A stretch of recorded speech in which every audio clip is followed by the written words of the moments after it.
flag. Pledge allegiance to the flag of the United States of America and to the republic for which it stands, one nation, under God, indivisible, with liberty and justice for all. We'll open the meeting with public comments for anyone who wishes to speak that's not an agenda item. And Sean Davey, I know you wanted to address the board, so please come on up. Thank you. So my name is Sean Davey. I had actually been part of the process interviewing for the town board. I wanted to briefly address a document that I sent just recently to the board. There's copies here if people are interested and they want to see it, and I'm happy to make it widely available. It essentially lists a number of the issues with our town code or lack of code and some suggested solutions. I'm not a know-it-all. I don't put myself out there as knowing all the exact right answers. I just know that putting pen to paper makes things a lot more tangible and hopefully elevates the dialogue.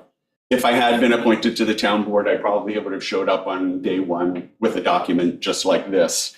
So I decided to just offer it up from the outside of where I sit now, because I still have a desire to help and a desire to move us forward urgently to protect this island. I'm not running for town board. This is not a sneak attack on, that I'm going to come out later and run. This isn't about politics. I'm not aligned with any group or party. I will definitely align myself that anyone wants to be constructive and put forth reasonable protections to protect this island. When I interviewed for the town board, I was asked about priorities. I made it very clear that water is the very clear priority, but I also said to the board that we need to look at the bigger issues like water and the comp plan and affordable housing, and that's going to likely move at a slower pace. But we need to have a second track where we're making meaningful progress on the host of code and resource protection issues that have been discussed by this board, but some parts of it have been discussed by previous boards that just have never acted. We need to be stop just talking about problems and start putting solutions forward. Tell us, the public, what you need to be successful in getting this stuff done. You have a wonderful, devoted group of volunteer committees, but the structure does not support any sense of urgencies. Meeting once a month isn't going to bubble up the ideas in a timely way. If you want to fast track items, or issues, you're going to have to put a different structure in place. There's plenty of people here that'll devote a lot of time. I'll raise my hand. You can put me on every single one of them if you think I can add value. Create task force, subcommittee task force, give them a month timeline and say, come back with your best suggestion to solve this issue. And I'm guaranteed that you, I, whoever can put together a group of people that can do that meaningfully. Maybe my suggestions aren't the right one, but hopefully they're a starting point from some people. And I will say as well, with putting the town attorney and a member on the board on every single subcommittee is going to also make it go incredibly slow. They can be on, but if they are supposed to attend every meeting, you're never going to get it scheduled, and the same thing. It's just going to go slow. Delegate, let some people come forward with some meaningful solutions, then pull in a town attorney and a town board member and see if they, think it's reasonable and go from there. We need to start moving, much, much faster. I know the devil can be in the details. I don't envy your job. Getting ideas into code is a totally different, job. The idea that you need to create timelines for having public hearings, that's why you have to set a schedule now and start banging it out, because you're just not going to get anywhere with the built-in necessarily timelines. As a side note, I spent years working in government and regulatory affairs. I know how the sausage is made. That's what I did for a living for 10 years. I built consensus. I drafted outlines for legislation and regulation. So I'm not new to the game. I am going to try really hard to help build community discussion and support, so it's clear that a majority of the items that I sent to you are very high priority for the public, and I'm hoping that I can accelerate the process. I admit very well that there may be a group out there that wants you to sit on their hands, either because they love status quo, or they want to play politics, or they're just selfish and they don't care about this community. I'm hoping that group ultimately is very, very small. I think a lot is confused in the messaging of slow down, whether it's comp plan or town water. I don't think that's what people want. We have to distinguish between bigger issues that require time and information to make good decisions, and what I think you have also said often, Amber, low-hanging fruit of things that should be able to get done relatively quickly. be ambitious. Take 3 or 4 of the things on that list and make a commitment to get code changes by midsummer. That is realistic if you set your timeline and you choose to be decisive.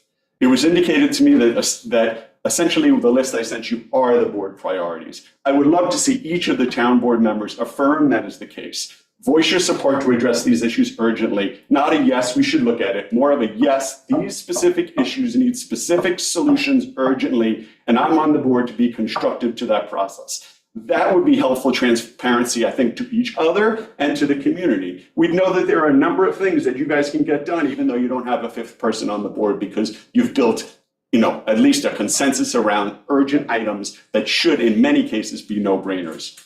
If you're fundamentally opposed to something, be transparent about it now. Tell us why. That transparency is ultimately constructive. For example, don't say, I'm pro-island protections, but then give it to the people that say, oh, don't tell me what to do on my land. That's not intellectually honest. Most of what town code is telling people what they can and can't do. You can't burn leaves, irrationally on your property so you don't burn down your neighbor's house. So why is it reasonable that you could potentially poison your neighbor's well and we don't have regulation, that's on top of that? If we can also just spend weeks fretting about a fine. Oh, it's a little too high. It should be $500 lower. It should be this and that. And you can spend 3 weeks arguing. It's supposed to be punitive. It's supposed to, stand in the way of people to make them think twice, and that it's not just an easy thing to pay off and do what I want to. I'd like to see the candidates running for town board to speak specifically to the issues, whether they believe they need to be addressed urgently and what their suggested solutions are. It'd be nice to make our voting decisions based on a clear understanding of where candidates stand and not just sound bites. If you don't speak up and we don't know what your views are, then I don't know what people think, expect that you're going to be bringing to the table if you can't communicate about where you stand on these issues. I encourage the board to reach out to me if I can help you. I encourage anyone in the community to reach out to me to discuss these issues, good or bad. That's part of the constructive process of just getting these out in the open. If you dislike the ideas, that's your prerogative. Don't write a letter to the editor complaining about me or one of my suggested solutions. I'll buy you a coffee, I'll buy you a beer, I'll buy you a glass of wine. We can sit around, we can talk civilly. Let's focus on getting problems solved and get solutions to the table. Thank you for your time.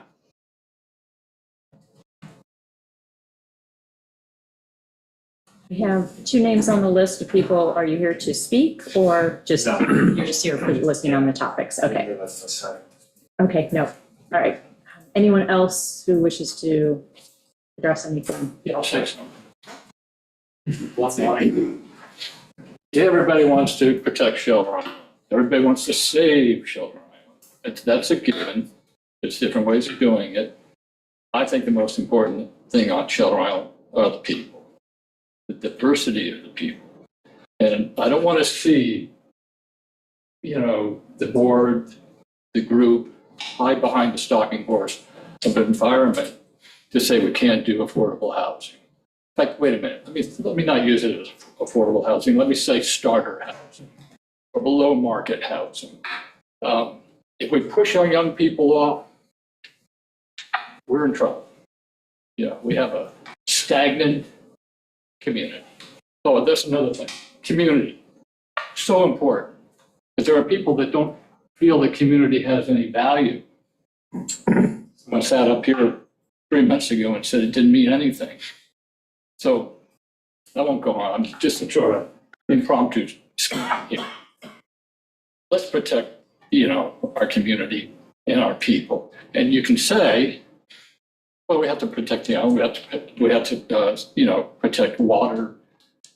A lot of people that espousing protecting Cuckold Harbor still irrigate, they still fertilize, they still use pesticides.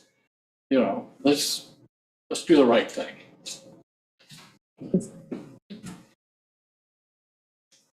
Is there anyone on Zoom who wishes to make a public comment before we start the meeting?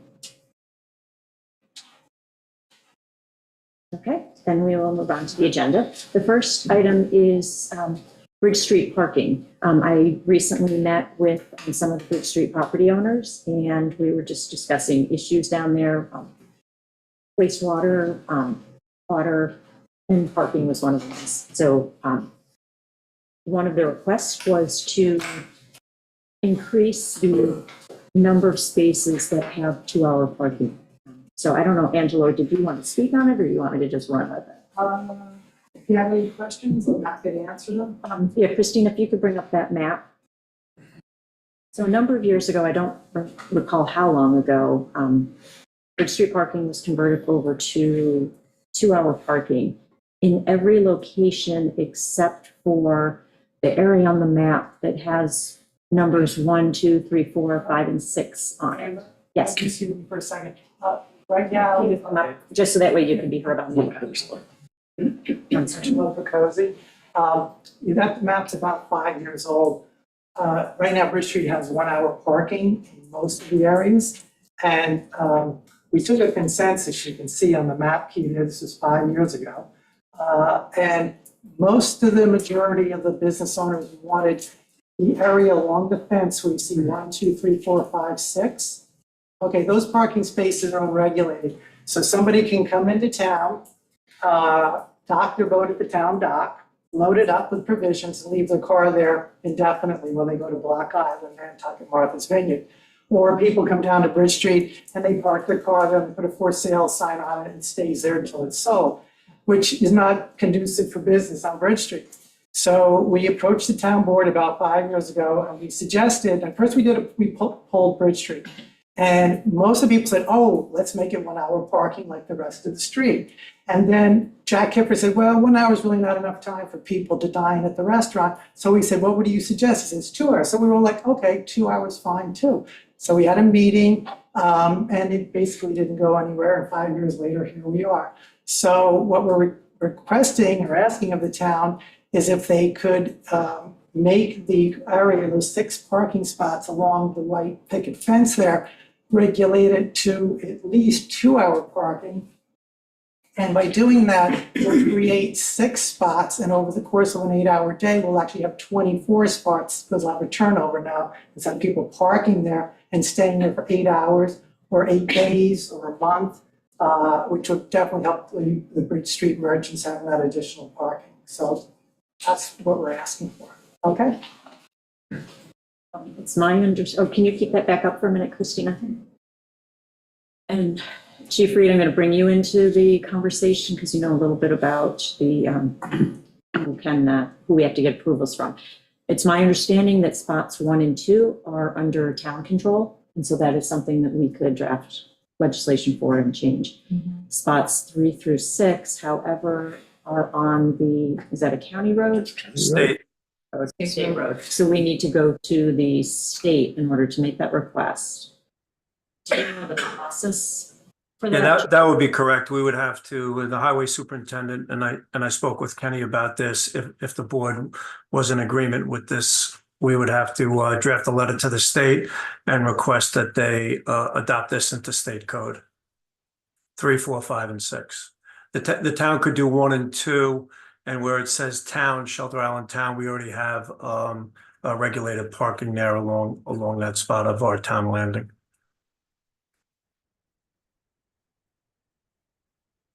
How does the board feel about? I'm okay with it. Yeah, Mhm. I like it. Yeah. Yeah, because I mean, Yeah, parking makes is sense. hard. It's Premium hard down there. Yeah. Why'd it take so long?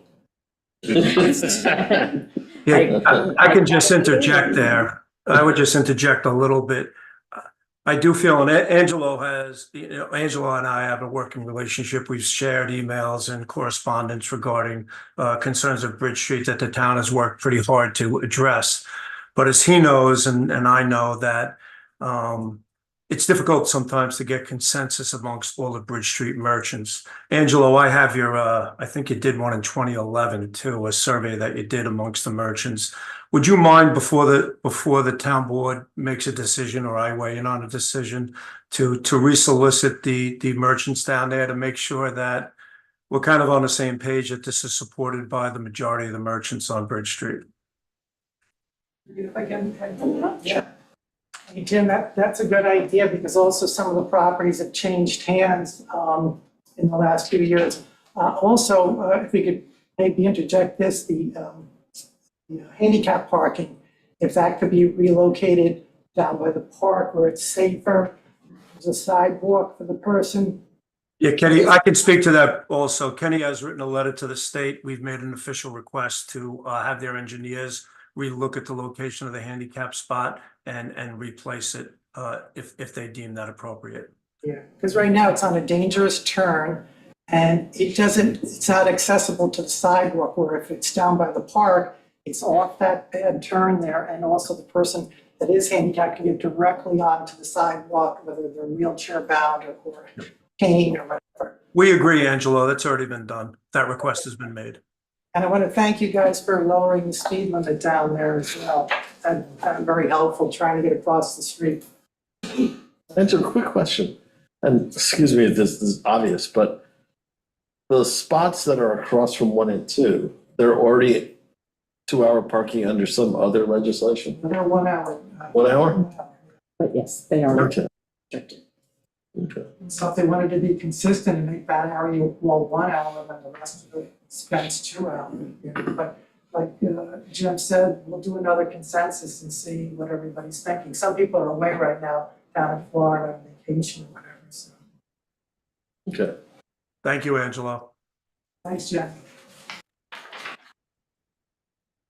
Any other comments on this topic?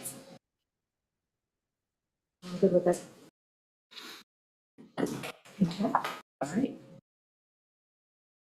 We are next reviewing some draft legislation that came from the Water Advisory Committee on fertilizer legislation. Lisa Shaw and Tim Patel here to just give us an update.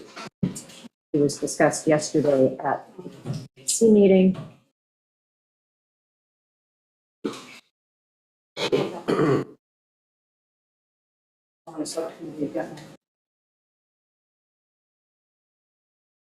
If anybody would like, I have too many. Lisa, I have a question because you handed something out at the beginning of the meeting. Yes, Is this different from what? yes. I was gonna say, yeah, I have to. Yep. Yes, So I'm going to explain, I think you have my, everybody, but we had, the subcommittee came together in September and to draft legislation for inclusion of fertilizer inclusion, a topic into the town code. So Walter Richards was on that subcommittee, and Tim, as a member of the Green Committee, was on it, and myself and about 8 or 9 other individuals. So we talked at length. We took legislation from Martha's Vineyard, parts of Massachusetts, Florida, about 5 or 6 legislative documents we looked at to try to come together and see what could we borrow from those documents to make something that is pertinent to Shelter Island, both our geography, our location, et cetera. So we came together with this legislation. I sent it to Stephen Kiley to look over and make official adjustments. Yesterday, the WAC, the Water Advisory Committee, met. There were a couple of other recommendations that were made. So this is the culmination of everything that I sort of could remember, and everybody felt needed to be included. I don't know if you want to go through this item by item, or if you want to look at it and get back to us. It's important because the moratorium on applying fertilizer ends April 1st. So we were hoping that this legislation could be included in the town code so that the brochure, which Tim constructed, can go out to the public, and in that brochure is reference to the town code to indicate to the public that we're serious about this topic, that we're taking on fertilizer. And right now, it's not in the code. It's sort of hit and miss. It's covered in different areas, but it's not a dedicated area. So that's what we wanted to do with this legislation.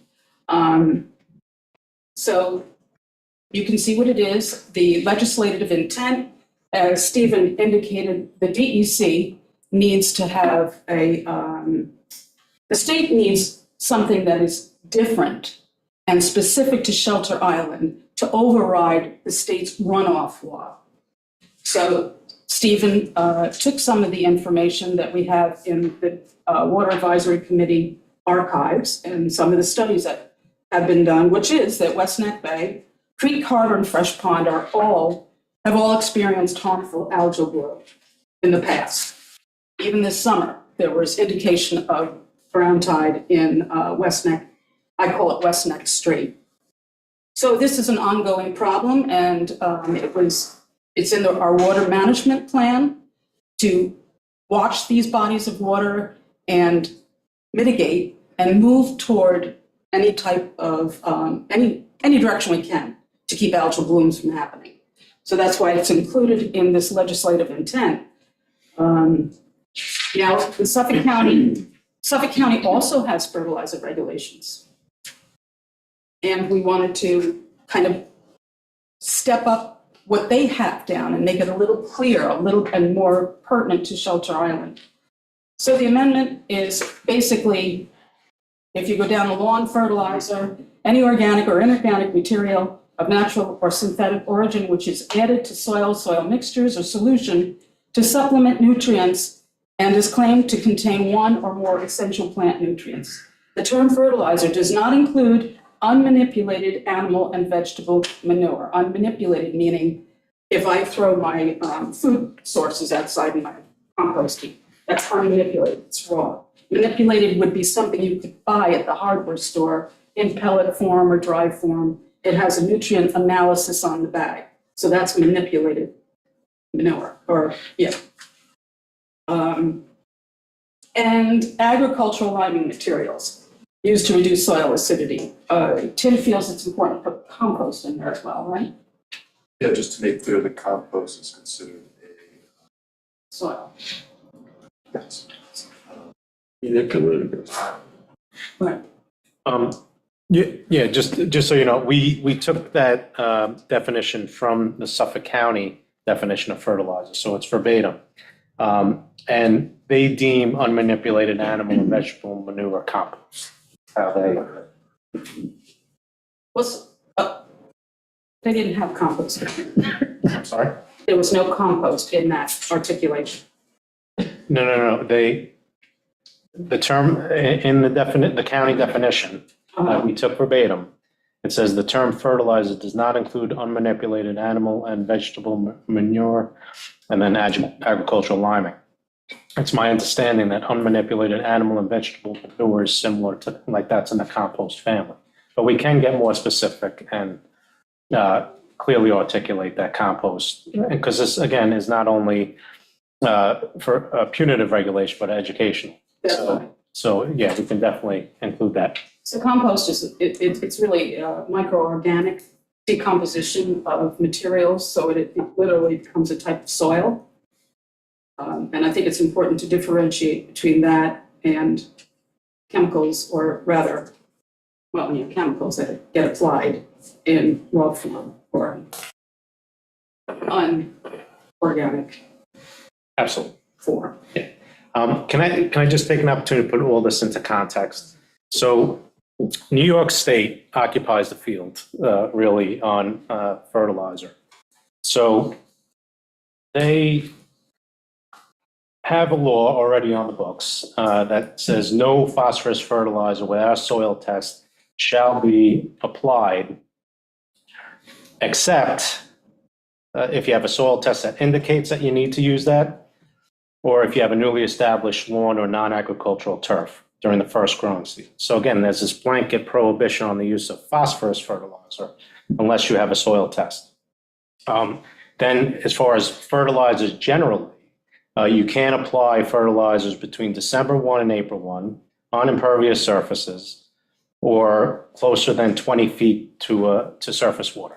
So that's already on the books. The DEC enforces that. We see any of those being violated, we call up Officer Zulu, comes over here, and he takes care of the matter. So that's already on the books. Now, if you heard me say this, you can't apply between December 1st and April 1st. The county now augmented that and said, hey, wait a minute, our winter season is a little longer. We're going to say November 1 to April 1. So now there's a Suffolk County law that says, in addition to all this stuff up in the state, we're going to expand it to November 1 to April. And so they also talk about in the county contractors, and contractors who apply fertilizer need to take a turf management course. The Suffolk County law has not sure what the DEC penalties are, but as far as Suffolk County, it's $1,000 per day for violating the county regs. So that's what we're working with. So in the main, this law would seem to be redundant, right? Because we already have the state and we already have the county that addresses a lot of these issues. However, I would argue that we would need something locally to have our own local enforcement arm, even if we are redundant. But there's a couple of areas, and I'll let, if you wanted to go further into, there's a couple areas that we're stricter than the state. So before we can even adopt this, we're going to have to get permission in writing from the state that allows us to be stricter. So I don't know if you wanted me to just run through that, or did you want to? Well, there was Article 67.2, which you had inserted. Yes. And so when we talked about that yesterday at the WAC meeting, it was a little bit, it's more work for the town and the building department. And we felt that that was onerous on the building department. Okay, so what Ms. Shaw is referring to is that we wrote, no person shall at any time apply any lawn fertilizer. So remember, state phosphorus-based fertilizer, you need to have a soil test. We're saying any fertilizer that you need a soil test. And to me, I added in, including the building department, because how would we know if they had a soil test and it, required the added fertilizer? So to me, it would make sense to have a written document somewhere, like either they provide the test. Again, that's kind of amorphous language as reviewed and approved in writing by the building department. We could work on that, or we could take it out completely. But the reasoning behind it was to have something in the file, in the building department file, that here's a copy of the test. And that's so when someone calls up and says, hey, I saw somebody applying fertilizer, the building department opens a file. No, they had a test, they can do it. So that's the reasoning behind it. That can be vetted out. But I just want to point out two areas where we would be stricter than the state and need permission above and beyond that one, which would apply to all fertilizer, not just phosphorus-based. And that's 67.3A would mimic the county. So between November 1 and April 1, we would prohibit any lawn fertilization. And the big one here is C, no person shall apply lawn fertilizer to any turf or lawn area within 100 feet of any surface water on any real property. So now the state says it's 20 feet, you can't apply. We would say 100 feet. So those are the two major distinctions between the state law and ours. And If I may, Stephen, I introduced another clause, and that's on the handout that I gave you today. And this is, we haven't done this yet, but it's something that the WAC is pushing for. And I'll just say, it's no person shall apply lawn fertilizer within a public well zone. So okay. our hope is that we will create municipal well water zones. And in those zones, no fertilizers should be applied. So it's sort of preemptive. We haven't. Because we don't have a well. We don't have it, but we're going to hopefully work toward that. For example, West Neck Water District is putting in a new well right now. And we've requested that they section or fence off that wellhead site so that there's no access to it, because right now there's access.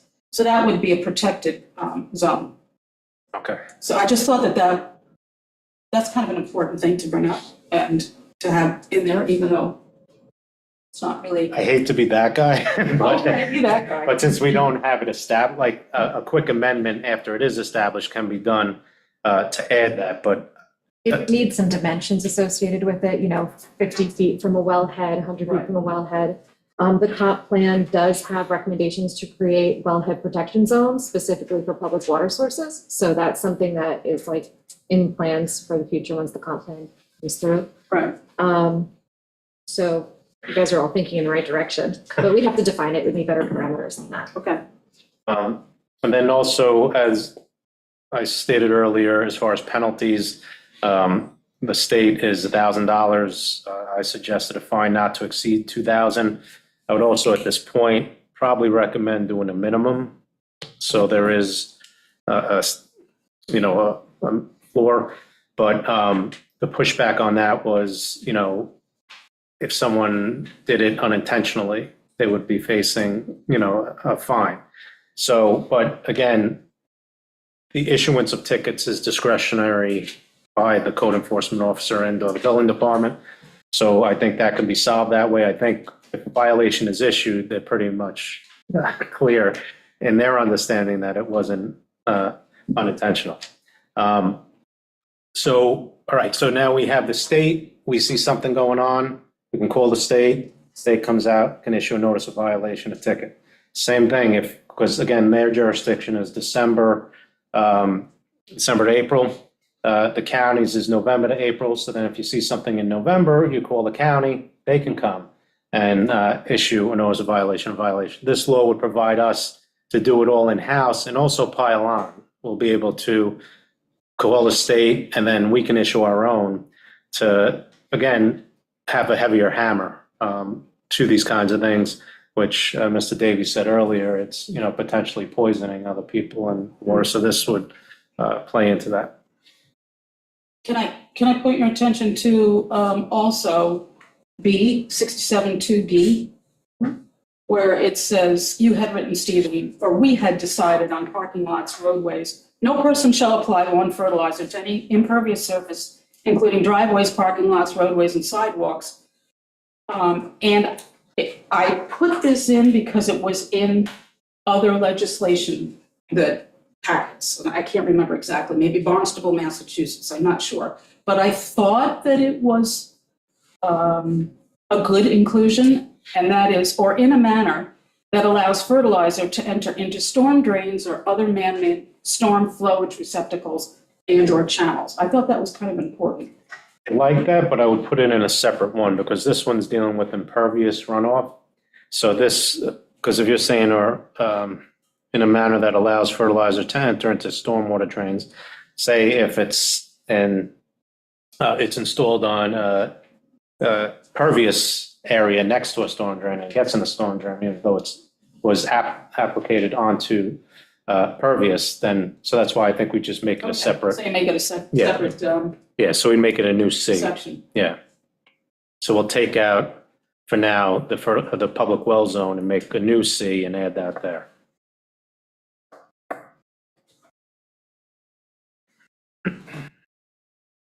I will, and then item 67.3 exemptions. We have to say golf courses because they're exempt at the state level. And then also what is exempt from the state and the county level are agricultural lands. So I kind of just put that in because we didn't have that in, and I know we talked about it a lot. And we also talked about that fertilizer can be applied to first-year plantings. But then the individual, the homeowner, has to register the first-year plantings with the building department or another town agency, and then somebody's got to go and say, oh, okay, that year is up. So now you can't put fertilizer down anymore. It seems cumbersome that we are giving people that first year and then removing the ability after that first year planting. I mean, it's, who's going to regulate that, really? Yeah, but the state allows that as an exception for a newly established lawn during the first growing season. So that they allow that as an exception. So, I mean, sure, we can include it because it is the state language, but. yeah, we can, it's obvious because this is going to be complaint driven.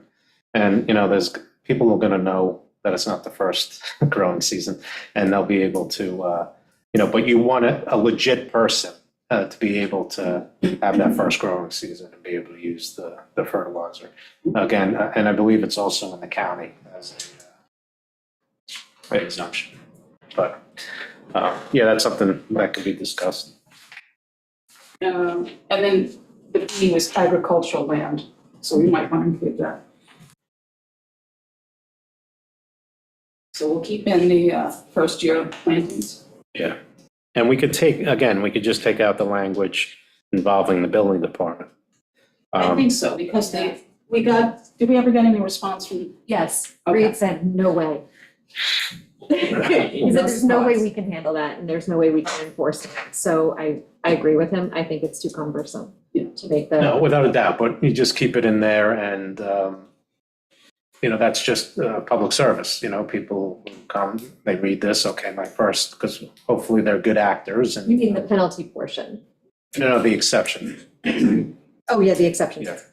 And, I know the building department's overwhelmed and the town board has been in the process of creating a separate and distinct code enforcement office. Right now, we only have a part-timer.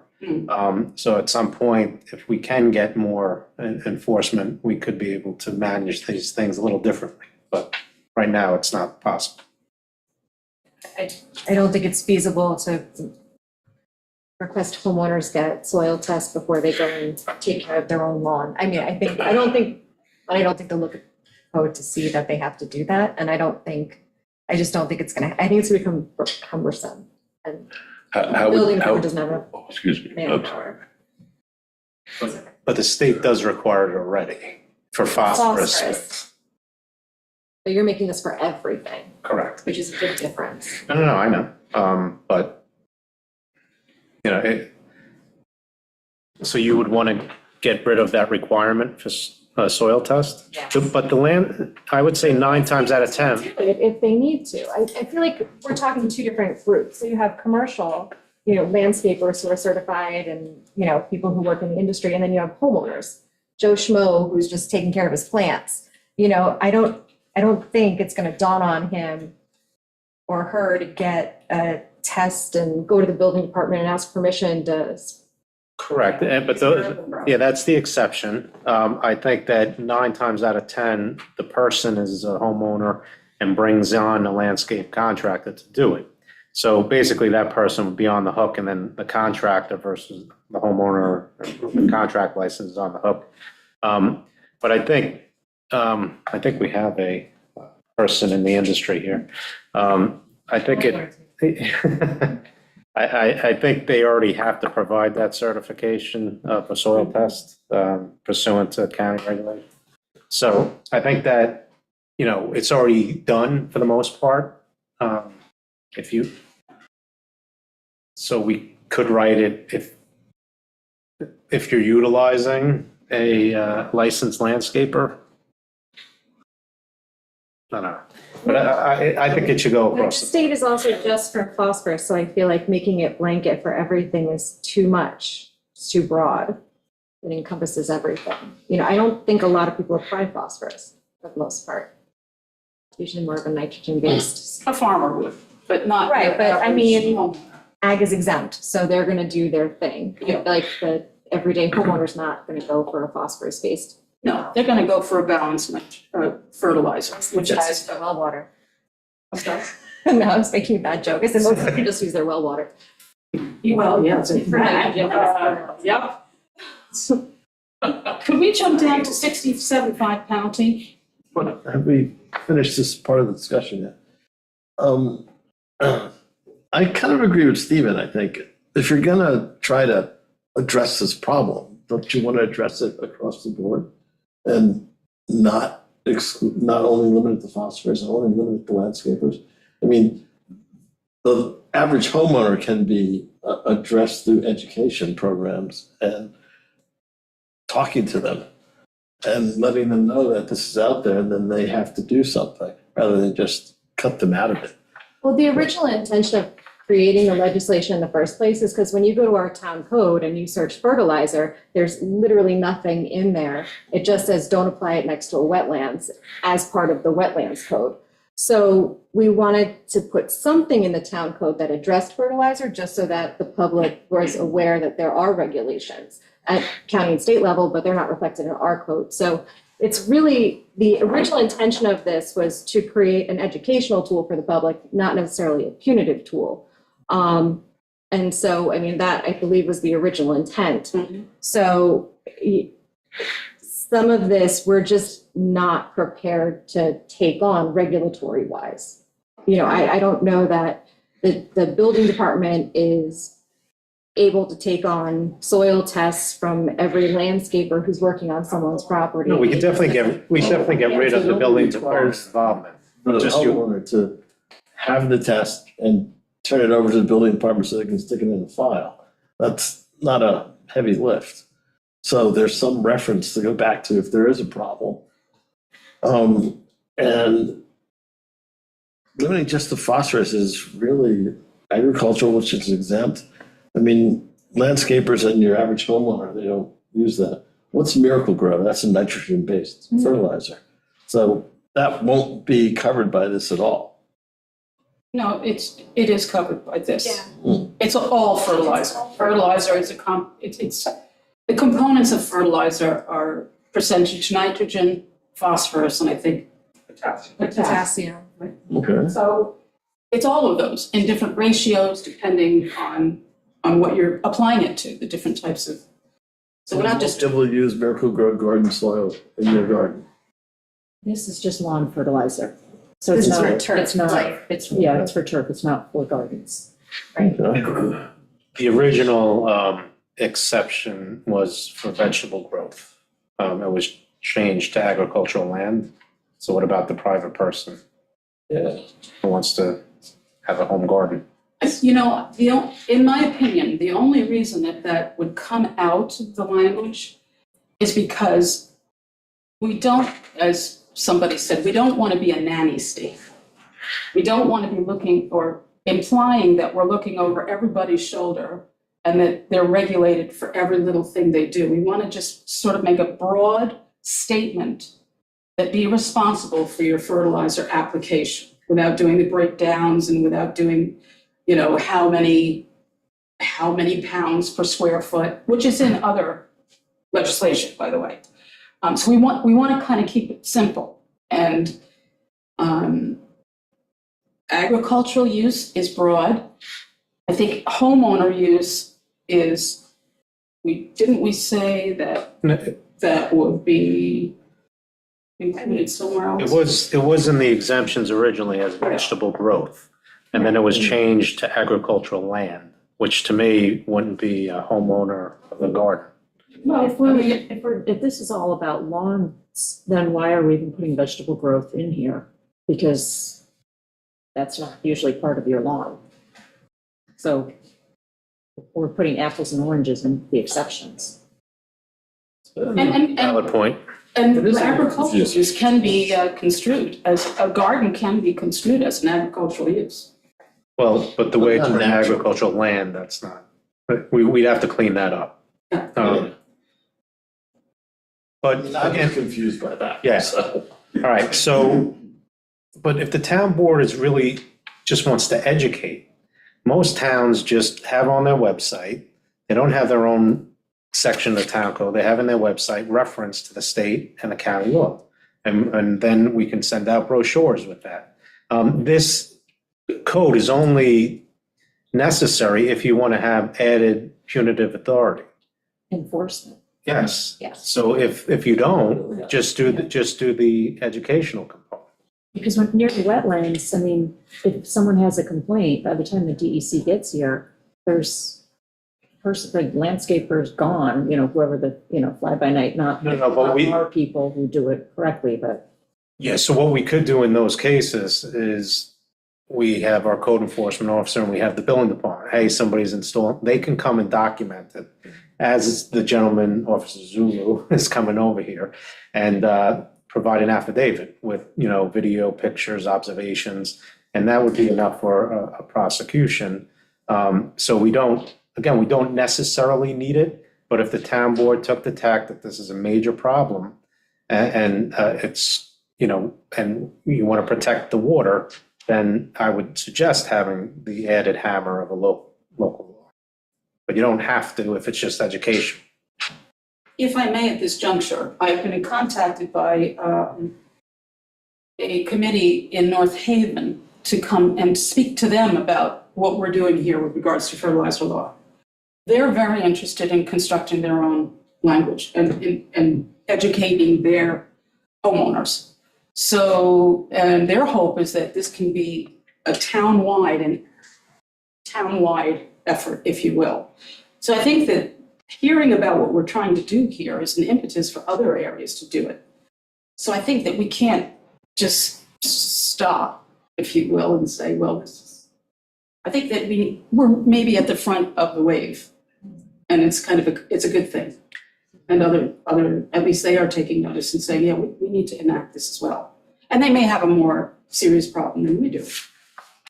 They have higher priced homes, they have more applicators coming through. So I'm just throwing that out there to say that this is looked as a positive step. Can I ask Walter a question, if Walter doesn't mind? Sure. I'll sit down. No, stay, Lisa. No, I he just has to wanna come up. Oh, he's gonna come up. Yes. Okay, all right. But I did want to say, I just want to I'm revisit sorry, no, finish then. the penalties part. Can we do that first and then? Sure, yeah, no, take your time. I wasn't trying to circumvent you. I just, well, something was in my head. The penalties part, the imprisonment for a term not to exceed 15 days. It's a little heavy. So I don't think we want to do that. No. It's a mere violation. It's not a misdemeanor. We're not talking about a felony. It's a violation. That's just standard language. And you put that in there if there's someone who greatly abuses the situation and does not learn. And again, the judge is the one who can impose it. The judge would impose it and have that ability if this person is a repeat offender and things like that. It's nothing that I don't go in and ask for prison time. Yeah, so, but it's just another tool in the toolbox for the judge if they're not getting compliance otherwise. And just real quick, if we look at the definition lawn fertilizer, and 67.2 says no person shall at any time apply any lawn fertilizer within the town of Shelter Island. It's not really limited. The lawn fertilizer can be applied for vegetables because the lawn fertilizer definition is so broad that it would include, and that's why, now that I'm thinking, that's why I did include it as an exemption. And one more thing, Stephen, in the penalties in that same penalties clause, any owner or occupant of real property, tenant, agent, and I put in landscaper, because what we're we don't want to penalize the landscapers per se, but we want the homeowner and the landscaper to be responsible for the app. Yes, so that's agent. So the Okay, so- landscaper is an agent of the home. But we can, if you think putting in If I remember landscaper for that. educate, yeah, we could put that. I wouldn't really. Okay. So under exemptions, you're adding home vegetable growth? Originally, it was, well, no, that was this change. Yeah. It was vegetable growth. It's a super cover. I mean, if you do, I'm looking, I got them both going, I'm looking at too. both. Yeah. So if you do agricultural land, vegetable gardens,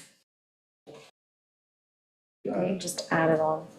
Yeah, because when I read through that, I was like, what about nurseries? What about flower, horticultural growth? Well, originally there was something in here for nurseries that they were exempt, but they just shouldn't water between hours of like 11 and 3 or something like that.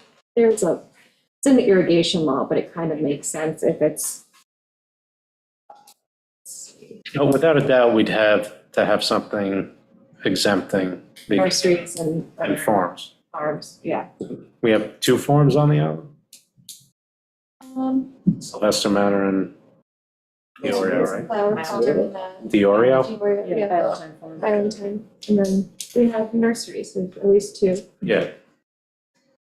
And, you know, the objective is not to stymie anybody's business Right. endeavors. Or people wanting to grow tomatoes in their house. Okay, so we're good? And now, you can call up. Interrogate Walter. Has the brochure piece of it that, if you have time, will be good for you. Yeah, you have a specific question? Because normally, because it's legislation, we don't allow for public input at work sessions because there will be a public hearing. And there was that, remember, someone wanted to act as an expert and couldn't speak. Yes, yeah, I was going to say, so, I mean, you have a specific question. Yeah. So you can ask Walter the specific question. I'm just trying to like be consistent in the application. No, I'm trying to wrap my head around a rollout of this. How does this roll out? And I look at Walter, he's trained the landscapers that have been trained in turf management. And they have a contractor's license with the town. So I was wondering, roughly, how many percentage of you exist on the town? And how many, would you guess, how many people are working as landscapers, but they're not licensed? I don't think I can. I think that's a fair I wouldn't question. answer that. That's the building department. That's building department. and Okay, Yeah. Code all right, enforcement okay. I question. didn't know if you just had a feeling for it, Walter, that's all. I'm just, the rollout of this is just, I can't wrap my head around it. If I may, in regards to the Water Advisory Committee meeting yesterday, I thought it was the intent of the meeting today to try to get a direction from you on where this may go, not to introduce legislation or review it even, because there was no consensus, not much consensus, I should say, that meeting yesterday. Okay. And what, one last question, Walter. Feel free to confirm that I don't use fertilizer in my house. How do you think, what's your opinion on? That's public hearing, yeah. Oh, okay, got it. Never mind. Tim wants to talk about. Oh, Tim, sorry, it's looking down. Phosphorus that is in the brochure that will go out as part of the education effort. There's a whole section here on soil testing. And phosphorus is highlighted.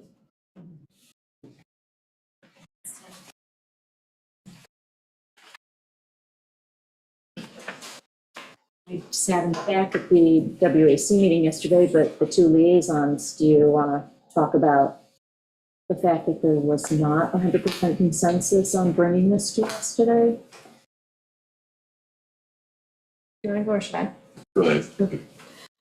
Yeah, there were a couple of points that the WAC was debating. The first one was whether or not to involve the building department in this. That was a question that they had and that they were looking to hear from Reed on. I did talk to Reed, and Reed said that the building department has no bandwidth to take something like this.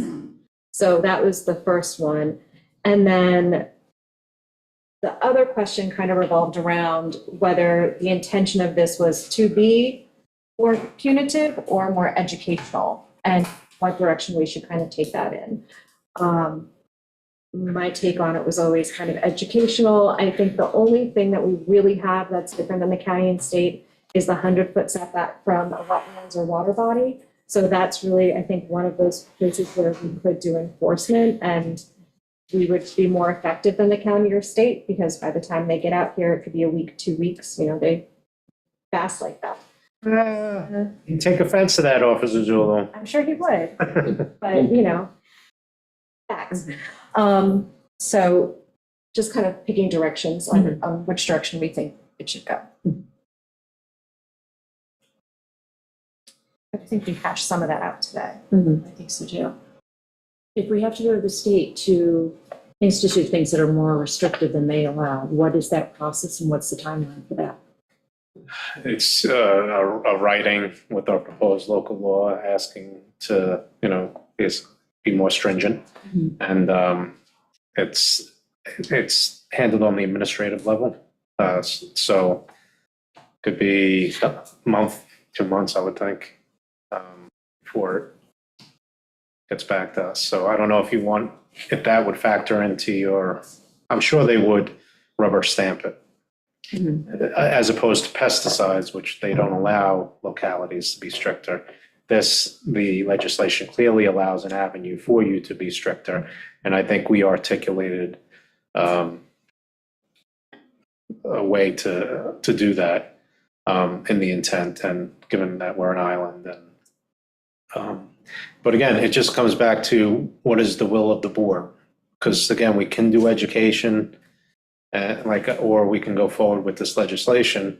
It's just, before I reach out to the state, we should have some consensus if you want to do the more punitive aspect of it. I have a little monkey wrench. So as I'm sitting here thinking through it, I'm thinking all the possible consequences of certain actions. So looking at the no person shall apply lawn fertilizer to any turf or lawn area within 100 feet of a surface water. I'm just thinking when you have new construction and you're trying to reestablish vegetation in a vegetative buffer area or a lawn that goes down to a vegetated buffer area, you may need to somehow supplement that because a lot of sandy soils on the waterfront, so you may need a fertilizer to get that vegetation established initially, and you wouldn't be allowed to do that under this. Isn't it an exception for? Yeah, but No, that's not for that. New turf lawn, not necessarily within that 100-foot. I mean, I understand the need for that buffer, and I think it's important, but there is this potential exemption for the initial establishment of vegetation in an area that could otherwise. I'm not an expert, but I've done some work in the area, and I think there's certain vegetation that's non-fertilizer dependent that can grow independent of fertilizer.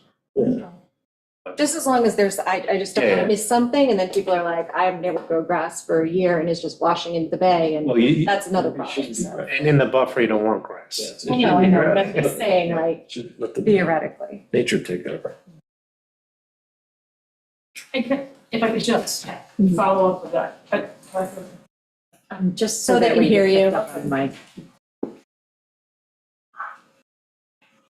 Part of our objective, and I think Tim will back me up on this, part of Tim's objective and his committee is that we will start to grow more native species. We will start to grow more drought-resistant species because we've been experiencing drought for a few years, and or varieties, not species, and that kind of growth will be encouraged, not growth that requires a tremendous amount of water or is going to be mean having to, take your hose 100 feet down your property to the edge of your property line. So that's part of the education process is what we do to accommodate this geography.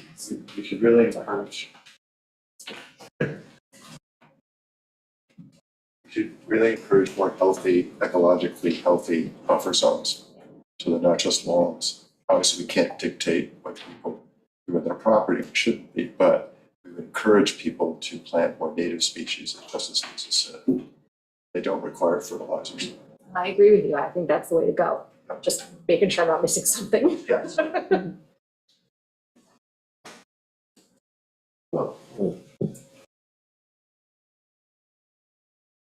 How do you all want to proceed with this? Keep it at the town board level? We have some of the comments from today incorporated into the draft to be looked at next week. Send it back to WAC. I have my thoughts on. It feels like we should preference. go back to WAC for some. I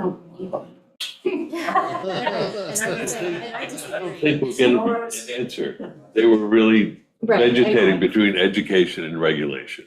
And and rollout kind of, how do you, where do you start? Can you expand on that? Because I'm not really following you on what to roll out issues. If it's just education, or if it's gonna go to homeowners punitively and regulate this, or just to people that are landscaping, aren't licensed landscapers, that's all in my head. I'm kind of looking at different groups to just put this out. I mean, how, we don't have enforcement for it now. Not to roll over and say, well, we don't have enforcement, but we don't have any enforcement now. We do to some, again, I mean, I like the idea, we have to start somewhere, and I like that aspect of it. Stephen, it's just, but I just want to make it clear that we do have some semblance of enforcement. I wouldn't say we don't have any enforcement. So we can, we have some certain nights and weekend day, and, the building department fills in. So, and like I said, we would have concurrent jurisdiction with other entities. So, again, but I think the will of the board, because I know since there's a split at the CAC, I think the board should make the decision now whether or not you want to educate or go forward with this. myself, I'm kind of leaning toward regulation. Along with education. Yeah, and I yeah. think that's what we'd be accomplishing with this. We keep moving forward with this, and then you all continue working on the brochure. Yeah, I think education's the biggest part of this. Yes, And this brochure is I ready agree to with go. that. because my timeline. Such a perfectionist, Tim. My timeline on this is that we have next week, we've got actually 3 more work sessions before we would set the public hearing, April 15th. We'd have the public hearing May 6th and could adopt by June 3rd. But it's contingent on the state acceptance. Correct. Well, certain aspects of it, yes. Yeah. But if we set the public hearing and set it up to the state to look at April 15th, hopefully by the time we want to adopt it, we might have an answer back because it gives us a month and a half. Yeah, and, we can push them. And also through the educational piece, we'll push native species. But through the legislative piece, can we also do that? And even, the 100-foot buffer, make that the line that shouldn't be crossed. Beyond that, you have to not fertilize, but also if you're going to encourage any kind of growth, encourage native species, drought resistant. I think that's what we'll do in the wetlands code. So the wetlands code will have, from what I'm hearing, we'll probably have a similar 100-foot buffer. And then within that, that's where you talk about what can be planted within that 100-foot buffer.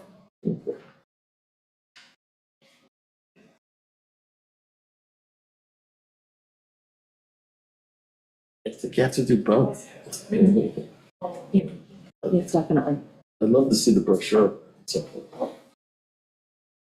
I'll send it when I get home. Yeah, so yeah, you can, It's rough. yeah, so you could have Judy scan it in. Judy could scan it in and you can email it to us all.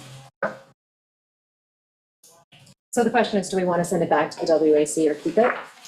I mean, I think we can keep it. Yeah. Thank you. You're welcome, Lisa. Okay, all right, good. I'm fine with that. All right, so we talked about a couple of different things as far as edits. So I'm saying in my draft, I had knocked out as reviewed and approved in writing by the building department. But we keep the rest of it as far as I crossed out 67-2 altogether. you crossed it off. I was going to keep it, I mean, it's a hard thing to enforce, but if it's in there, it may spur people to actually do something. There is a percentage of the population that won't get the home soil test, but there are others who will, so. Rather go in that direction. And again, as far as enforcement, I know we won't have, like, if you get a complaint, we won't have something in the file in-house, but when code goes to the house, knocks on the door, where you have to have a soil test and they provide it, that's an affirmative defense and they just go on their merry way. Yeah. And then in 67-3, The old one or the new one? in the one that was published on the website, Oh, yes. got it. Yes.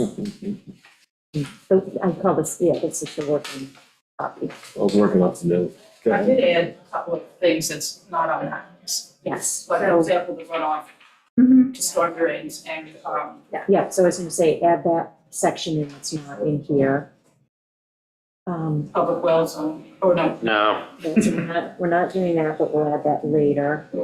Yeah, that's gonna be a Michelle, so. Yeah. And then under the exceptions, agricultural land, And B is gonna stay in. we want, we want vegetable growth, we want nurseries, we want farms. yes. You need to find the definition for agricultural land to see what that's. That would be helpful. If you've got that, thank you. I'll send that to you. Yes. Because it may knock out some, like delineating all of the different things. And then do we want to introduce a minimum on penalties? Or leave that to To a discussion of the judges? Yeah. That's fine. Because you could do it to like at least 500. At least there's something. I think you should put a minimum in to let people know that We're taking it there's a seriously. responsibility here, that we're taking it seriously, Okay. and you're gonna have to pay. Give me a number. $500. That's a My lot. only thing is the soil testing is I feel like if you're a professional and you've been doing this job forever, you know what you're looking at when you know, there are certain things lawns do when they're lacking certain things. And I feel like if you've been in the job long enough, you kind of know what you need to do and you don't need to test every time. I feel like it could just be adding expense to things for people and just, I don't know. I agree. As professional and other, you know, like there are things you look at and you're like, I know what the problem is. Like, why do I have to go and test it if I know? Well, what's great about the process is we're gonna have a public hearing, and I'm sure people in that field are gonna come in, and then if we have to tweak it, we tweak it. They treated that, not now. Okay. Okey-dokey. All right, so Stephen, you know what you need to get us a new draft. We'll get that posted on the website as soon as possible. And I invite the public we're not opening this up to making this a public hearing by having people speak on it. But please take a look at it and send us written comments, or I had someone come in this morning and talk to me one-on-one to go over some of their concerns. So please do that. Okay, we're done with this topic for today. We put that on the next week's work session.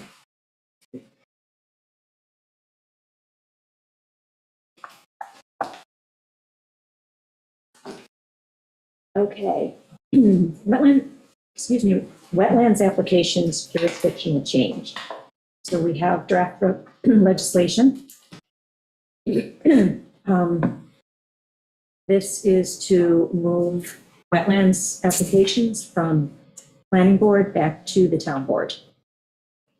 And a couple of, I have a question for you, Stephen, 129-4. A, and then also A1, it still said planning board as far as the application form prescribed. Yeah, yes, that It was, should be town board, but I want to use the tweaks that have been made to the application. we tried to, yes, that should be town.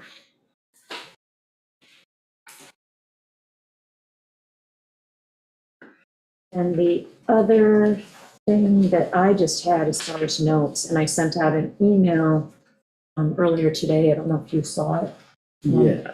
I wanted to just review the procedure of how we review permits, and I wanted to get Ian in on that meeting to just make sure that we take the best practices of what the planning board has started to institute and just incorporate them into ours. Whether or not we have the planning board engineer be the one to help us review applications, things like that. And also the CAC. Yeah, again, their role is still as prominent as was with the planning board and then also with the town board prior. So the planning board and the CAC will still. Advise. Yeah. Yeah, because the town code says that. Yes. The practice has not been that. Yeah. The last 2 years, but. What I would recommend is you have the planning board member and a member of the CAC present at the public hearing the findings of their reports as opposed to just a written report that's read by the liaison. Great. I like that. If you employ the engineer, that's also someone you would want at the public hearing.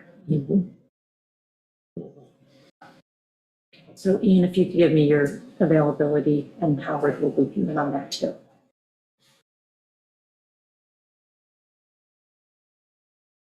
So yeah, in the main, this was a pretty simple amendment, just, changing the word planning to town. There was one other change, very minor as far as number of copies of the application. We went from 15 to 16. So that's what we had originally when we had it, the town board. Because I like paper. Who's the extra copy? I like paper. Oh, it's you. Yeah. Yeah, because he's brought back into the process. Right. We agree on that one, Steve. I take 2 copies. Okay, so I think, So go ahead. would it be helpful for the public, for Stephen to just run through what the new process is? It goes to Amber and then she decides it's complete? Well, that's what I want to have the meeting about. Okay. Yeah, so Okay, so we for made the moment, so for the moment, you just have those 2 corrections, and then after we meet, if we're going to be changing the permit procedure, then we will go back to Stephen and incorporate any of those to that. Roger that. And then, but that's the only part of chapter 129 that we're going to change. There's a working group that we're going to talk about in the next agenda item. Oh, you're right. It's right there. I got a plan. the way we still have the votes to go forward with the I'm still transfer. opposed to this. Yeah, she's Completely so opposed. close. She's not gonna change. I'm not gonna change my mind to this. But yes, we have I'm in. the votes. We are proceeding. So the next agenda item was the wetlands code changes. I just wanted to double check who we were putting on that committee. I think you two. Yeah, so, it's going to be myself, Albert, Reed, Karen, Ian, Howard, CAC. Do you want to represent CAC or do you want someone else to? I want to speak about the wetlands a little bit. I put down the name. Can I speak now? Let us just keep going through the board Okay, and no, then, that's fine. but since this isn't, we're not doing legislation, if you want to like just in the CAC chair. But Howard, do you want to be on the subcommittee to work on the legislation? Or do you want someone else from the CAC to be on the committee? I think I would like to be on the committee. Okay. That was what I had assumed, but I just wanted to confirm with you. I've already confirmed with you, yeah, so, okay.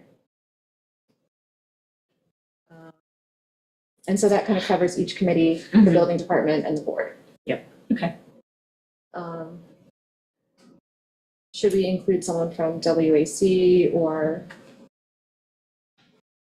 I wasn't sure because it's not necessarily, I'm trying to think of like any of the committees that actually get into discussions about wetlands and I It's think it's, just them. yeah.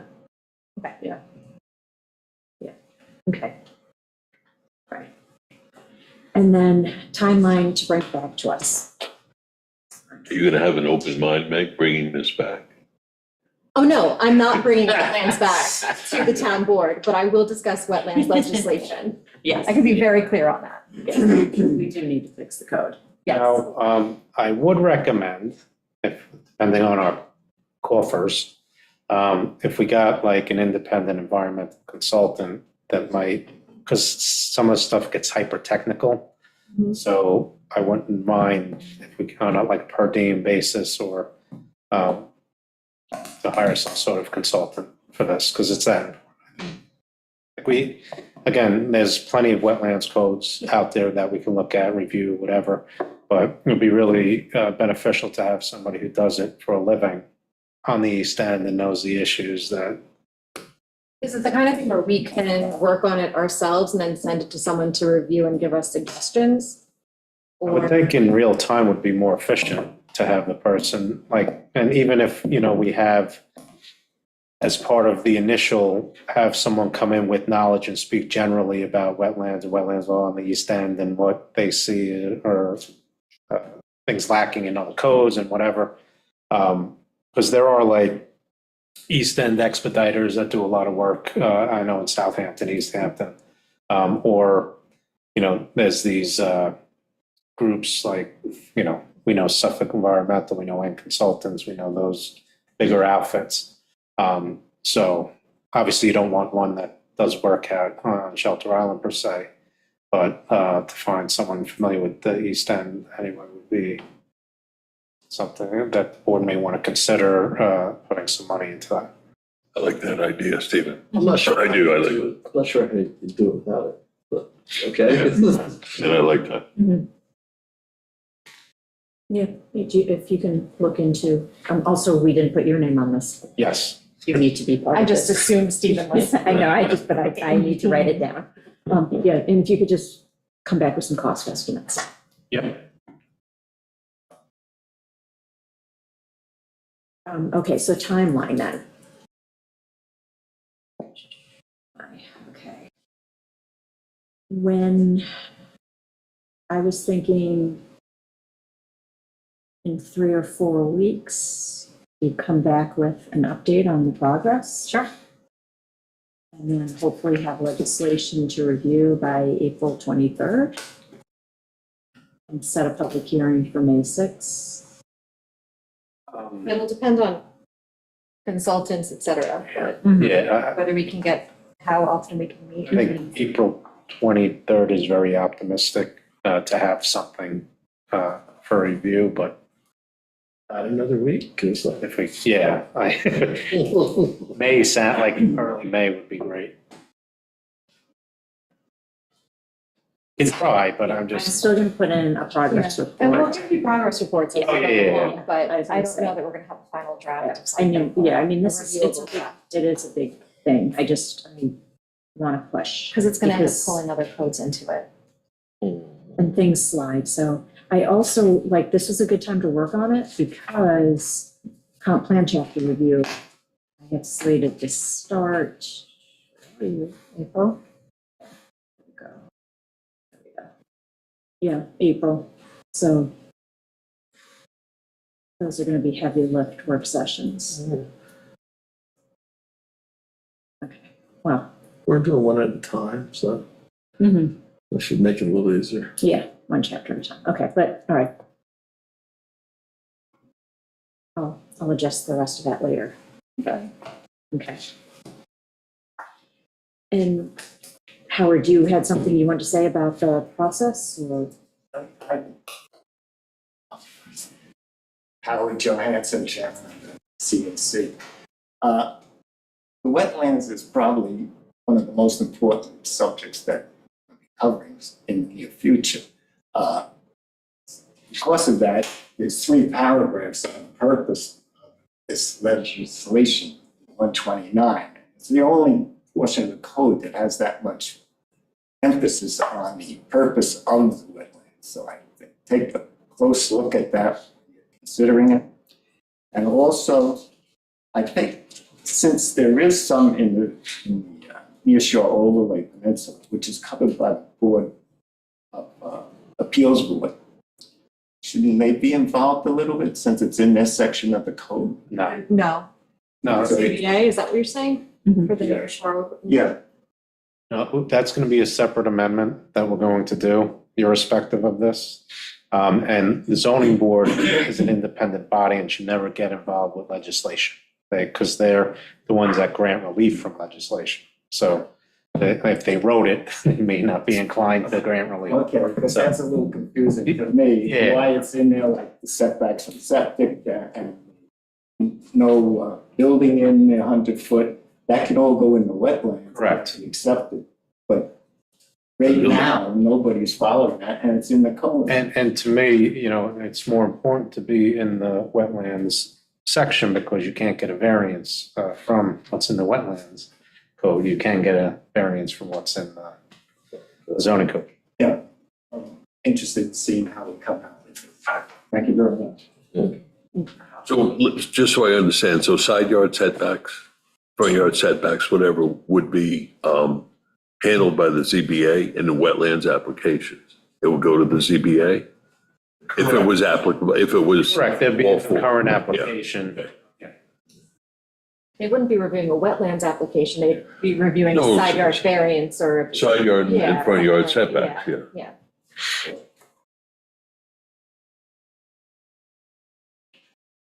Um, Okay, yeah, that was all that I had for wetlands code changes. Joe is up next on Fresh Pond. We need to do a seeker for the vegetation removal, and so he wanted to just speak to the town board. Yes, I'm speaking today just to let you know that this document is forthcoming. I'm preparing it now and should have it to you in the next day or two. But this is only in regard to the Fresh Pond effort for the vegetation removal. So this is the short-term cleanup solution that we're looking at.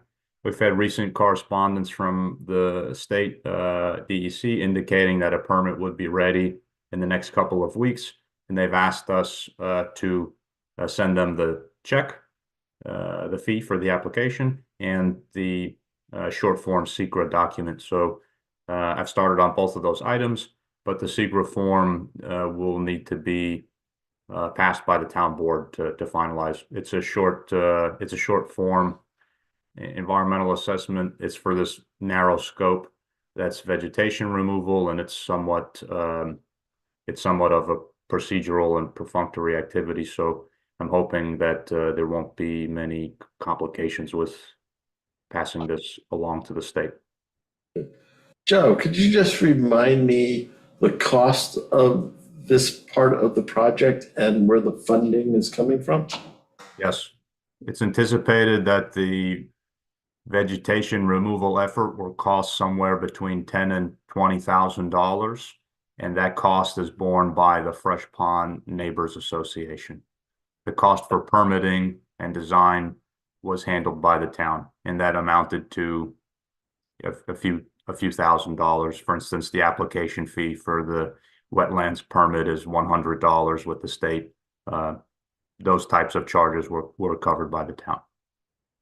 Thank you.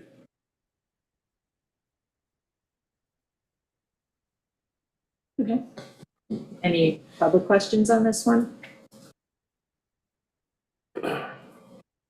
Okay.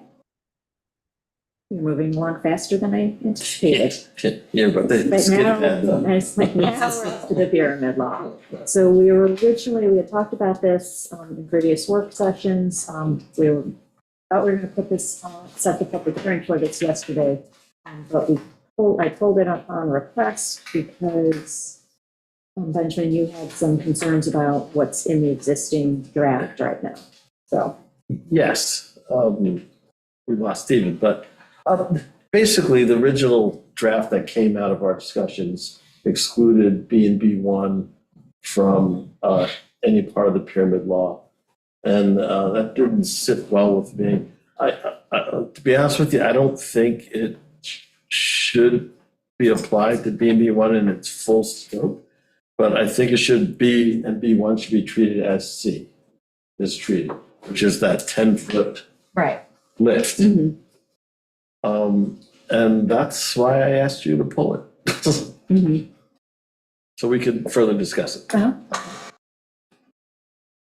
I was telling Stephen earlier, I don't like this pyramid law because it's going to be a significant amount of pre-existing non-conforming structures. Like a significant amount. Almost every building in the B and B1 zone. I actually went through and I looked at every building. So I pulled the tax map for just the center. So 114, B1. I actually I gave Christina a slide version of that. She can put up so everybody can see. Mhm. Is that the right one? Or maybe the second one I sent you.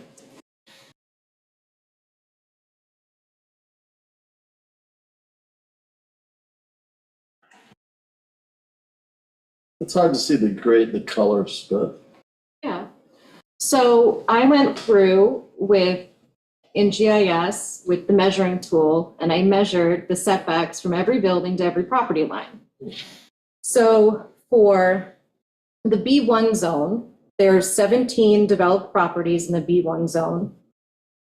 If we're assuming that they all have a flat roof or a 25-foot height, then 9 out of the 17 are non-conforming. If we assume that they have a peaked roof or a 35-foot roof, then 13 out of the 17 are non-conforming. So 76% of the buildings would be non-conforming in the B1 zone. For the B zone, I did the same thing. There were 68 developed properties in the B zone in just this section of the B zone, essentially the B zone that's showing on this map now. And so 37 of those, 68 would be non-conforming if they had a flat 25-foot roof. So that's 54%. And if they have a 35-foot roof, then that's 48 out of the 68, which is like a 70% non-conformance rate. So my concern is that this is going to create a lot of work for the ZBA. B and B1 zone already have to go for special permits most of the time. I'm not There's something to site plan review if it's going to be a business. right. So, and then also with the C zone. So I did most of the C zone on this tax map as well. And I kind of did it in neighborhoods. So I did like the Ginny Drive, Mark Drive, Burns Road area. I did the Bateman, Thomas, Jaspa area. I did Smith Street, the north side of Smith Street. I did the Thomas Ave kind of zone. And so I came up with, out of 192 developed lots, 66 out of those 192 will be non-conforming. So that's 34% if they have like a 25-foot roof. And if they have a 35-foot roof, I came up with 123 of the properties will be non-conforming out of 192. So that's a 64% non-conformance. So Bridge Street's 100% non-conforming and the Heights is mostly non-conforming. There's a few properties in there that are large enough to conform. The issue I'm seeing is not so much a pyramid bulk problem in these areas specifically. It's just that they're smaller lots. They're half-acre lots, like most of these in the C zone, and this, especially in this tax map, happen to be half-acre lots with a 10-foot side yard setback. So there's going to be a ton of non-conformance. So I just want to make sure that we're thinking about how we're going to handle that, when they'll have to go to the zoning board, what's going to trigger zoning board, what are some exemptions? I'm assuming we're exempting chimneys and cupolas and decorative things that are not livable structures.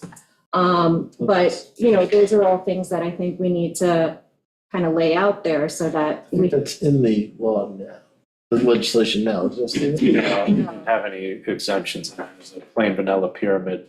I was waiting to see through the public hearing process what would come up. But like, if you want to do it, like, she raised very valid points, because it would overwhelm the zoning board with all those requests, if indeed. Yeah, but they're pre-existing non-conforming. We're not asking them to change anything now if they want. Correct, but if they want to add on, then they would have to ask for a variance if it pierces the sky plane. Yes. And that's kind of the purpose of it, which is to control the bulk and density and to get things from being crowded together to be a little more separated. So it's actually the point of the legislation. Mm-hmm. And we're not burdening the existing people by making them pre-existing non-conforming, because nothing will happen to them unless they want to change something. That is accurate. So I guess one of my questions is, so now we implement this, now we have all these non-conforming buildings, right? In some aspect of their structure, they're non-conforming. Yeah. So is it only if they want to modify something within that sky plane area that they have to go to ZBA? Or if they want to touch that building at all, do they now have to go to ZBA because it's non-conforming? If they pierce the sky plane.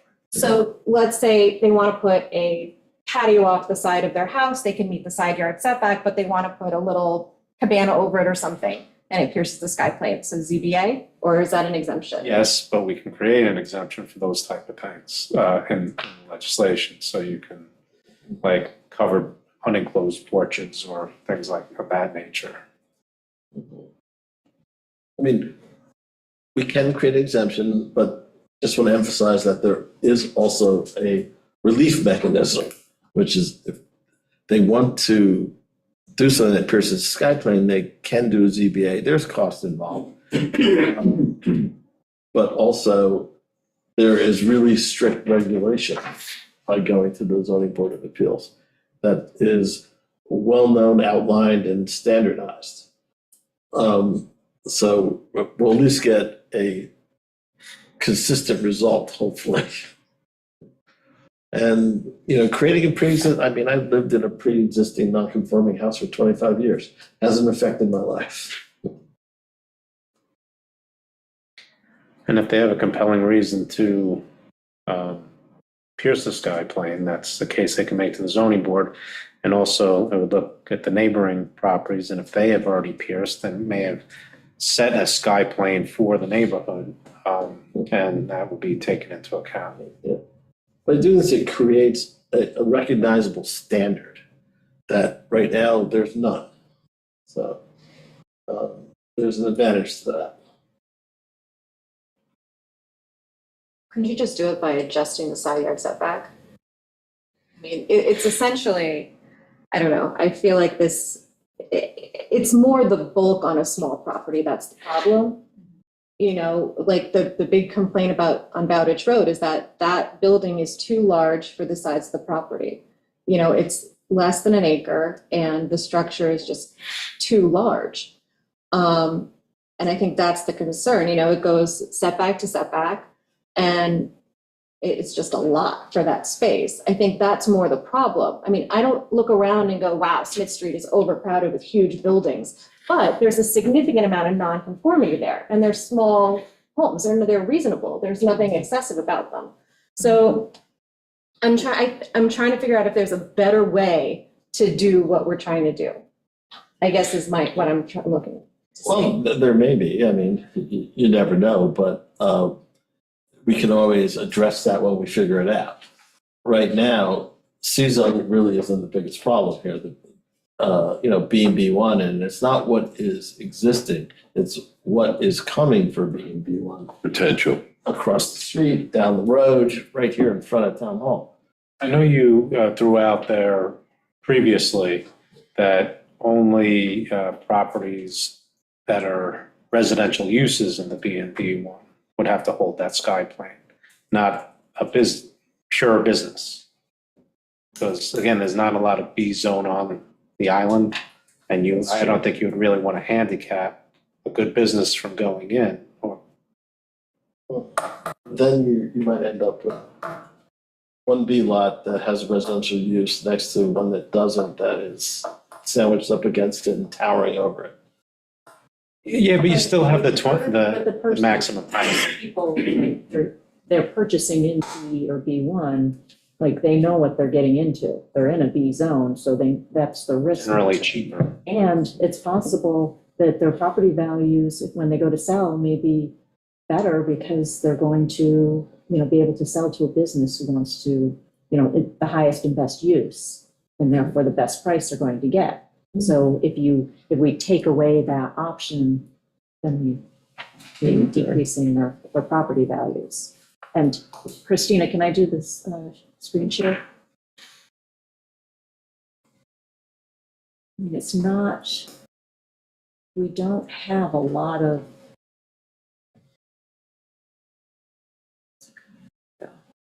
like, I think the area that we're talking about is just the center of town here.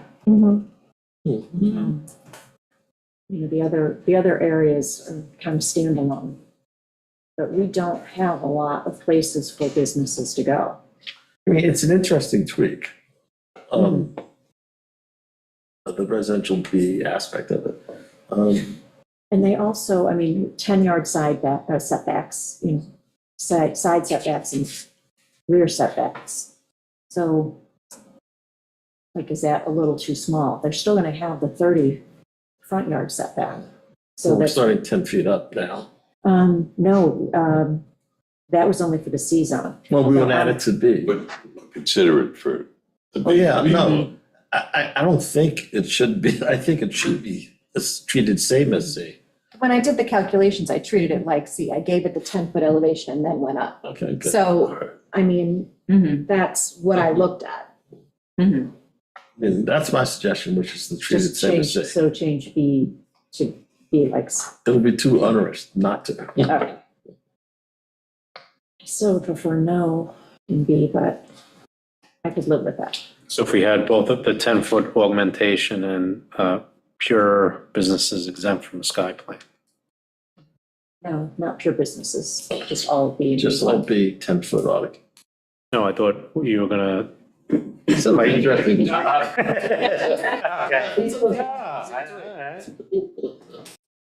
Okay, so just everything 10-foot augmentation. All right. I like it. Now, businesses still have to go through site plan, they need special Yeah. permits. There's still a whole bunch of Yeah, big regulation review, yeah. that businesses go through. Mhm. Yeah, I'm okay with that. I'm okay with it. Mhm. Yeah. So then that just leaves, what do we put in for exemptions? Chimneys, well, whatever the standard is. Well, chimneys definitely, cupola is in several. Weather vanes. Yeah. Mhm. Conical wind turbines. Used to have antennas, but no more.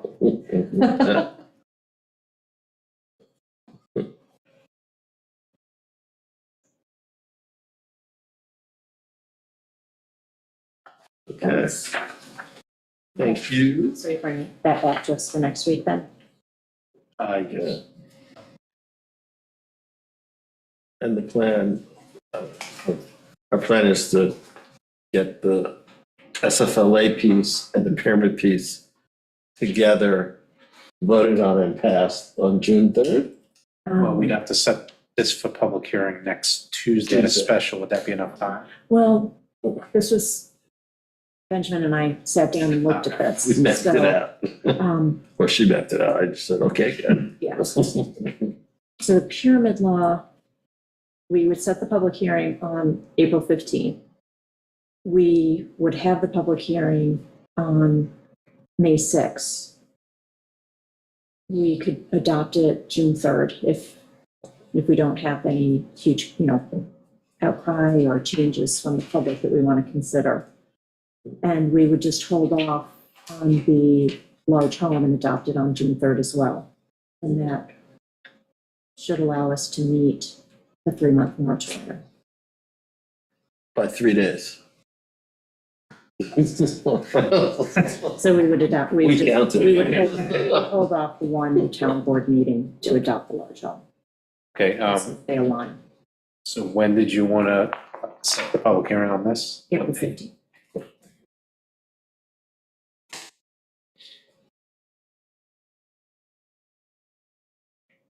So if you get us those changes, we'll post them on the website, invite public, meetings, one individually or by letter, email.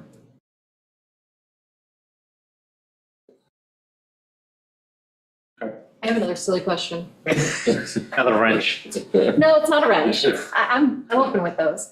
No, so I'm a homeowner. I need to repair my roof, but it's in the sky plane. Do I have to go to the ZBA to get permission to repair my roof, or can I just fix In it? place and No, kind. in person, guys. It's like Just want docs. to make sure. Just like the docs. Okay. 'Cause it's a question I got from somebody, and I was like, I'm pretty sure you can do that with the building permit, but let me check.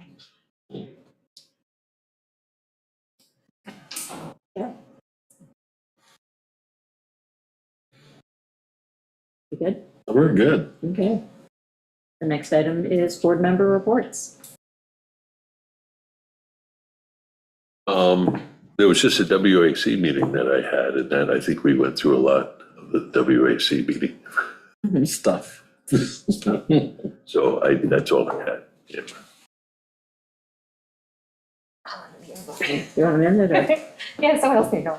Well, maybe, I was altered liaison on Margaret, on Meg Albert stuff, so. Meg, do you want to give a report on the PEP? Yeah, I heard. So, other than that, I don't have Okay. anything since last week. Just while PEP is on my mind, have we heard anything back on Yes. trying to obtain funding for, Oh, funding, no. for, I haven't heard you know, about funding.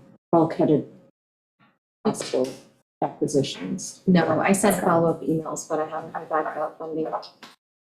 When I do, they'll be the first to know. Okay. Yeah, I may send something too, just to Yeah, press a little I bit. would recommend it because they get, I think that they get inundated and so more reminders.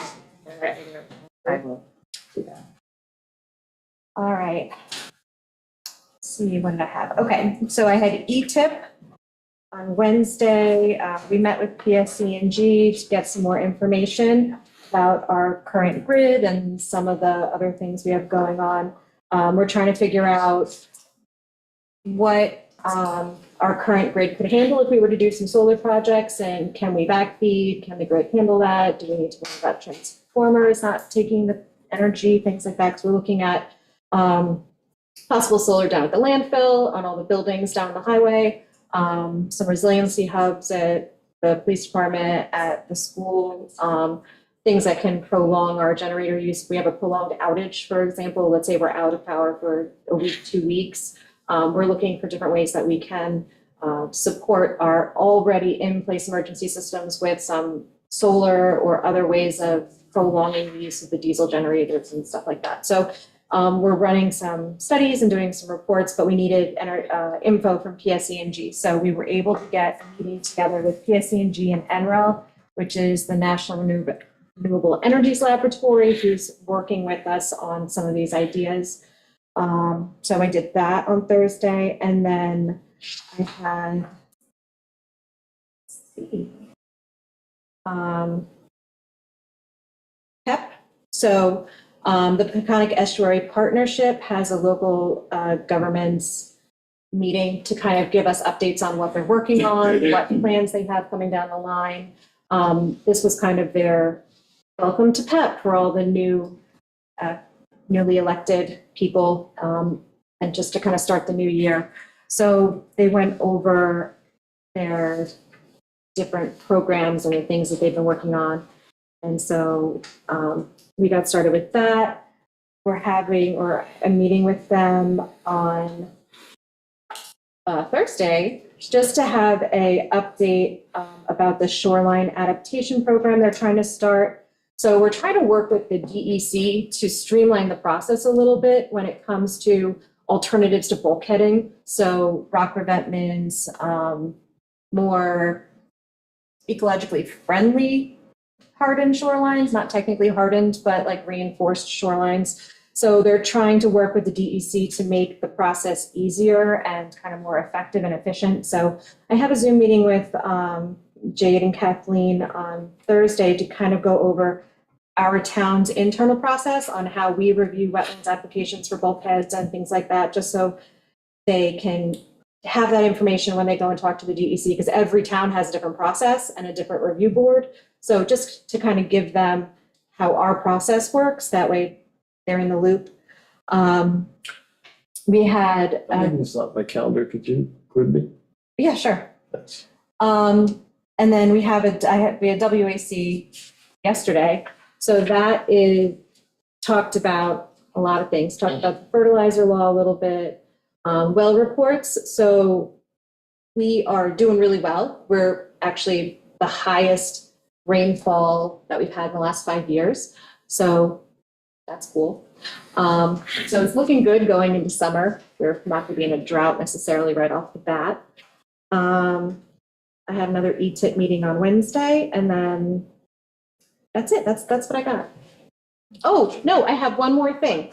So this weekend, leave it to me. Okay, there's a repair cafe this Saturday from 10 to 12 at the library. They're going to be focusing on sewing and repairing small household items. So if you have something that you want to learn how to fix or you want help trying to fix, If you have some sewing that needs done, some stuffed animals that need repair, the library from 10 to 12 will be open for that kind of assistance. And it's Kyle Karen who's kind of heading that up. It's a fun program. And that's my last thing, I promise. Yeah, I didn't have any committee meetings, but I did on Thursday get to meet the governor. And I'm not so jaded a politician that I didn't think it was cool. So it was East Hampton, Southampton, Southold, and Babylon, and Shelter Island. So just 5 supervisors and a couple of her staff. Very cool. Just talked about different concerns for the East End. Housing is like her big push this year. I'm getting some more information from one of her staff. Various towns are going to be passing legislation to make sure that we're eligible for funding. So I will take a look at that and bring that to you all when I have it. We also talked a little bit about the closure of the Brookhaven transfer, waste transfer, that we need some help there. Because that's going to be a big lift for the East End. And then a few other minor things, but that was that. And I think that's all that I have. Yeah. Stephen, do you have anything? Amber, I do have a question for you. Just waiting for you to unmute. Perhaps she stepped away. Do we know if we got any more applications for WMAC committee or green options? Christina, do you know?